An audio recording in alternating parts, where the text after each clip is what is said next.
10 years ago, a cybersecurity initiative or a comprehensive security posture in public safety and justice was a nice to have. It wasn't something that everyone did, and it was reserved for the larger agencies with the larger IT budgets. In 2023, justice and public safety agencies are the prime targets for threats, and our agencies are scrambling to ensure the safety of their networks, their infrastructure, and their data. Hello, I'm Rusty Byers, and I manage the Justice and Public Safety vertical for OPSWAT.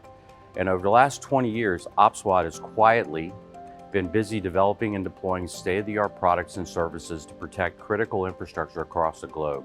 In the US, we protect the majority of the Department of Energy's critical infrastructure. We protect strategic divisions in the US DoD, DOJ, as well as state and local, everything from water to utilities, to power, to courts, to public safety nationwide, as well as dozens of Fortune 1000 companies. A major event took place in September of 2022, and the White House signed Executive Order 14028, which identified justice and public safety systems as critical infrastructure. Not just water, power, manufacturing, banking, and those other areas were the only thing that was identified as critical infrastructure, but now public safety, which means our courts, our 911, our record systems, all of those are critical infrastructure. Put simply, the threats are real. They aren't always the lone hacker, and more often, they're nation states, there's gangs, and there's multinational syndicates working to damage or bring down our private public safety and justice system. Over 14,000 malware attacks are developed and deployed by bad actors every hour across the globe. OPSWAT as a company is an expert in IT and OT infrastructure. This is critical, since often justice and public safety agencies simply don't realize how much OT infrastructure they depend on. We're familiar with our CAD, our records, our mobile, our courts, our inmate management, and all those systems, but imagine a hacker being able to hack into a jail system and open the prison cells at 2 o'clock in the morning, or turn on the fire suppression system, or disengage motion sensors, or an inmate or someone being able to turn off the cameras in a yard where contraband can be thrown over a fence. So IT and OT are both critically important. On the OT side of the house, OPSWAT has the Neuralizer product. The best way to think of Neuralizer product is it is a computer-aided dispatch for records management systems. Think of it this way. With one tool, you are able to see all of the applications that are on your network, the country of origin, where they stand in their upgrades and their status in one tool. When you talk about IT and OT for public safety, again, we don't often realize how much OT we have. Every building built in the last 10 years from the public safety infrastructure has much, much more OT infrastructure than you would ever realize. If you think about it, a jail system, you have motion sensors, you have fire suppression systems, you have all the things that are the exact same systems that are used in manufacturing, and across those verticals as well, are in a jail system, they're in a court system, they're in police departments. So we have to be able to protect those as well. The product we use to identify, because you can't protect what you don't identify, is Neuralizer. Think about Neuralizer in public safety parlance as a computer-aided dispatch. This is a tool that identifies all of our assets. It says what they are, who they are, what they're capable of, and where they're at. Now imagine that on your network.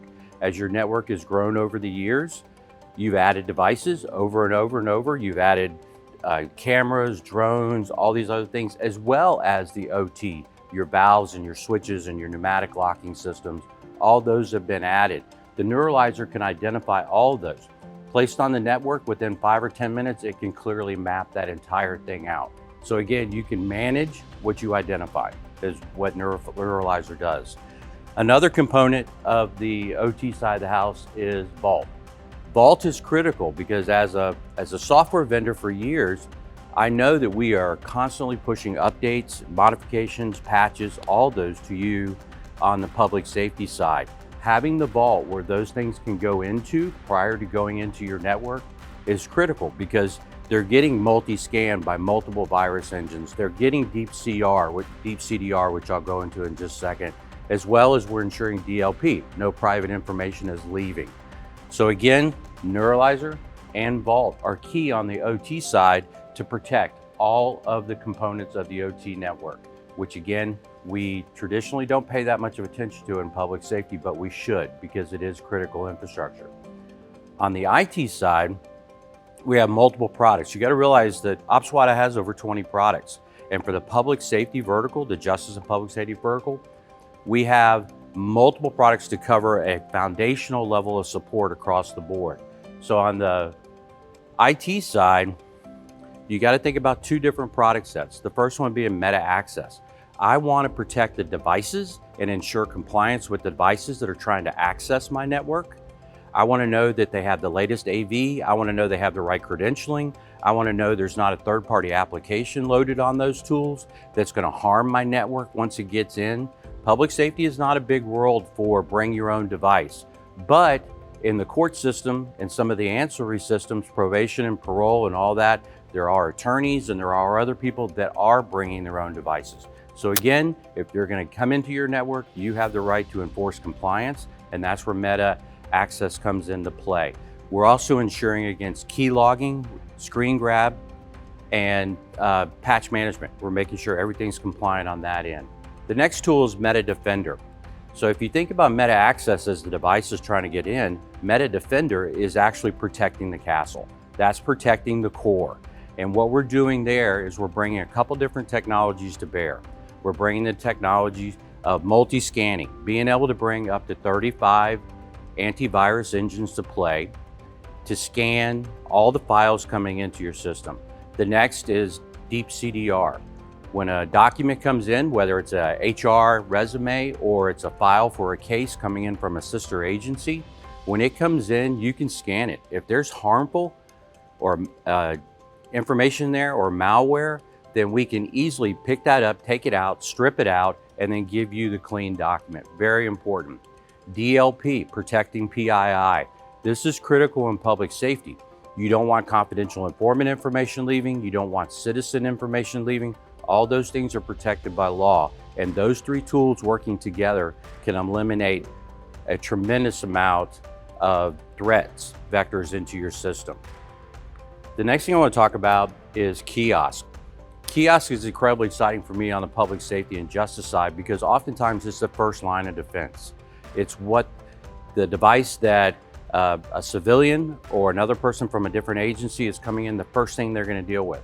Maybe they're going to come to an actual kiosk tool like this where they plug in and it has the multi-scanning, it has the deep CDR, it has the integration to Vault. All those things are coming in. It can be scanned by any device, any media, we can take care of it. We also have a ruggedized, hardened version of the tool. So imagine detectives being able to take this device out to the field, and before they actually upload things to their network, if they're doing a raid or whatnot, they can scan them right there on site. It's critical. An evidence tech could have this hardened device or a kiosk literally sitting in their office before things are stored permanently as part of a case file, it can be scanned. So all those things work hand in hand. Justice and public safety is not the same as it used to be.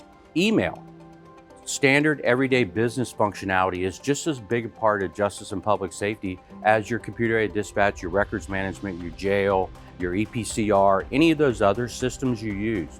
So being able to manage your email and ensure that you're catching threats by using some of those same tools that I've already discussed, deep CDR, DLP, multi-scanning, ensuring that that's happening. We're doing anti-phishing, anti-spam. We're helping you eliminate social engineering by the tools that we're deploying in our email tool. The final thing I'll talk about is access to the web. The vast majority of the products that are being deployed in public safety these days are being deployed as software as a service. It's the trend, it's where the world's going. So your data, your activity, all is being stored in the cloud. Everything's happening in a different place. We're not in the closed networks we used to be 10 or 15 years ago. So having a tool such as our ICAP server that can plug into AWS, Microsoft Azure, all those other tools, and ensure that everything that's coming into your network is scanned and safe is critical. The other thing I would talk about lastly is that public safety has changed in the sense that post-COVID, we are having to offer more access. Agencies and the civilians and the political infrastructure is demanding that we have more access and things be easier. So things whereas you used to come in and print out a report and give to someone and you had total control, those days are over. Now everything's done online, leads are passed online, all that stuff. So having tools in place from a foundational level across all of your tools to scan those with the multi-scanning engines, deep CDR, and DLP to ensure nothing personal is leaving the network is critical. With that, I'll close, and I thank you for your time, and I look forward to speaking to you and to sharing more of the OPSWAT story. Please visit OPSWAT at www.opswat.com.